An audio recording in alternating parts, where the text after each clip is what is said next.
The Tragic Mystery of Maggie Nally, a true story from 1915 on Easter Sunday, April 4th, 1915. The bustling streets of World War I London became the setting for a tragedy that would captivate and terrify the city.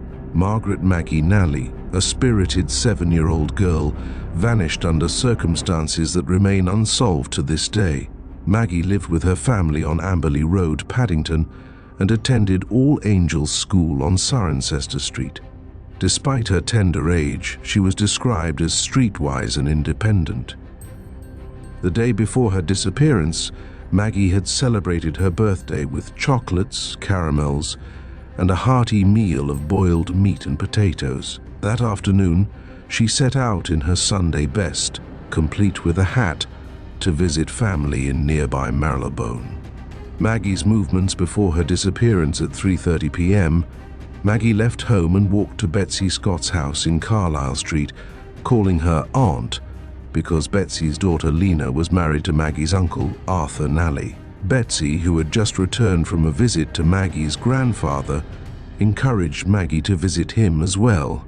Maggie arrived at her grandfather's home at 5:15 p.m., where she received a halfpenny as a birthday gift. From there, she visited her uncle, a serving soldier on Richmond Street, before returning to play with Betsy's daughter, Alice.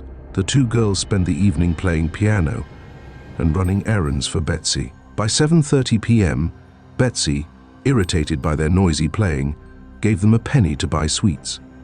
Alice returned home alone at 8:00 p.m., telling Betsy that Maggie had gone to her grandfather's house.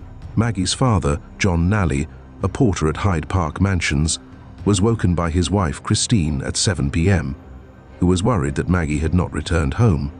Despite searching for her, John assumed Maggie had taken a different route and would be home by morning. At 1:30 a.m., when Maggie still hadn't returned, Christine went to John's workplace in panic. The couple returned home, only to be met by a policeman at the door with devastating news. Maggie's body had been found at Aldersgate Street Station, now Barbican Underground Station. The grim discovery at 11:51 p.m. As the last train left Aldersgate, Station Inspector Richard Groves performed his final inspection. Entering the ladies' waiting room, he found a locked toilet cubicle, which was unusual due to the penny-operated lock system. Using his keys, he unlocked a door to a horrifying sight, the lifeless body of a young girl, later identified as Maggie. She was lying on her back with a piece of cloth protruding from her mouth, and evidence suggested she had been subjected to a violent assault. Maggie's body was taken to the Golden Lane Police Mortuary. The pathologist, Dr. James Kearney, estimated her time of death at 10 p.m. The cloth in her mouth was identified by Christine as a piece of fabric she had given Maggie as a handkerchief. The investigation unfolds. The police initially hoped for a quick resolution, as fingerprints and other evidence were gathered. However, the prints proved unhelpful and speculation mounted.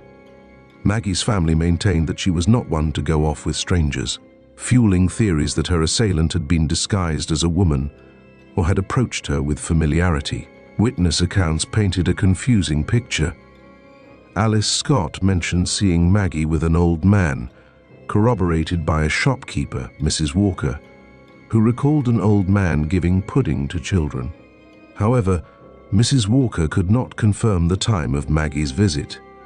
Autopsy findings revealed food in Maggie's stomach, consistent with her last known meal, ruling out some reports of her visiting other locations.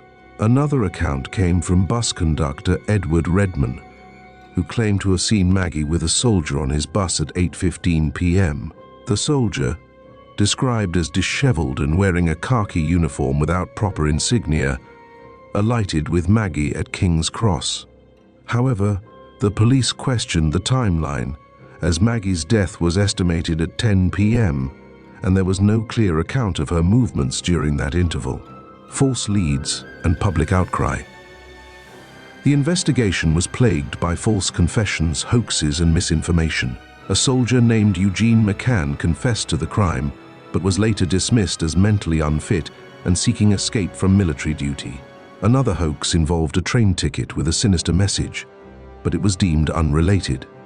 Public frustration grew as the police pursued every lead, including reports of a soldier luring a child and sightings at cinemas.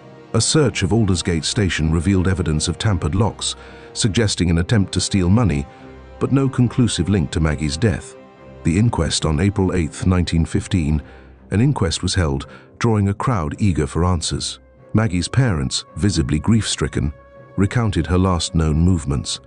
Christine broke down when shown Maggie's blood-stained clothing, further emphasizing her belief that Maggie would not have gone willingly with a stranger.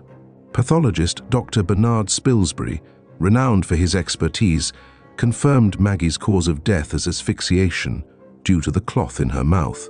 Notably, Spilsbury found apple remains in Maggie's stomach, suggesting she had eaten one shortly before her death. This clue, combined with the timeline, added to the enigma of her final hours. A case that haunts despite extensive investigations, Maggie Nally's case remained unsolved. Theories abounded, but no definitive answers emerged. Londoners were left grappling with the chilling reality of a child's brutal murder in their midst, and the fear it instilled lingered long after the case went cold. Maggie's story remains a tragic chapter in London's history, a sobering reminder of the fragility of life and the enduring quest for justice.